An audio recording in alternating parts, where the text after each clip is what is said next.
बे 5 बोसोर सरकारावहाय प्रमद बर'नि दिनाव जोंनि रायजो राजाफोरनि मोखाङाव मिनिस्रानाय गैयामोन, सेंग्रा सिख्लाफोरनि मोखाङाव मिनिस्रानाय गैयामोन, दुखुल' दंमोन। थारैनो बिपिएफ सरकार फैनाय लोगो लोगो सेंग्रा सिख्लाफोरनि मोखाङाव मिनिनाय जेबो सिन्ता गैला, गोसोबायदि बेरायनो हानाय जाजोब्बाय। लोगोफोर, बे समाव नोंथांमोननि गेजेराव मोनसे गोनांथार आपडेट लानानै फैलायबाय। भिडिअखौ जोबजासिम नायलां, जोबोद इन्टारेस्टिं जागोन आरो जोबोद सिरियासबो जाहैगोन आरो। नोंथांमोना नुगासिनो जोंनि बिटिसिआव जे गोदान सरकार फैबाय, बिपिएफ सरकार। बिपिएफनि सासे गोख्रों दैदेनगिरि बयबो नोंथांमोना सिनायखायो, मानगोनां मुस्रि प्रहलाद ब्रह्म सार। बिथाङा नैबे सोलिबाय थानाय बे बिटिसि सरकार गोदान आरो थांनाय गोजाम सरकारनि सायाव गोबां माखासे बाथ्राफोर फोरमायदों। नोंथांमोना जोबजासिम नोंथांमोना नैबे ससे भिडिअ क्लिपखौ नायखो, जाय प्रहलाद ब्रह्म सार बिथाङा मा फोरमायखो आरो सेंग्रा सिख्लाफोरनि सायाव।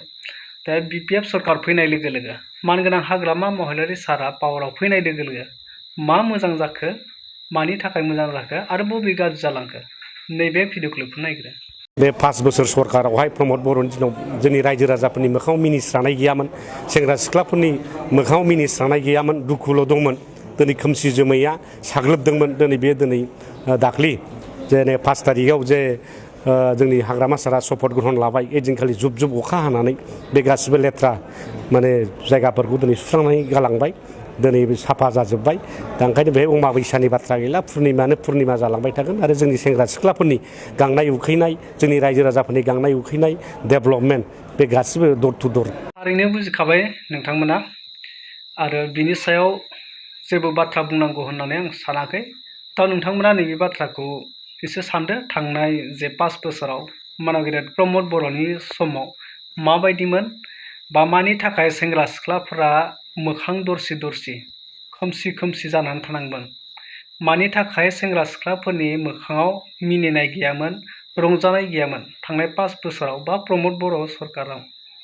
नैबे बिपिएफ सरकार फैनाय लोगो लोगो, हाग्रामा महिलारि सार सरकाराव फैनाय लोगो लोगो मानि थाखाय खुसि फैखो, मानि थाखाय रंजानाय फैखो, मानि थाखाय मोजां जाबोखो, बेखौ नोंथांमोना एसे साननानै बा बिनि सायाव बिजिरनानै नोंथांमोना कमेन्ट सेक्सनाव कमेन्ट खालामनानै फोरमायहरदो।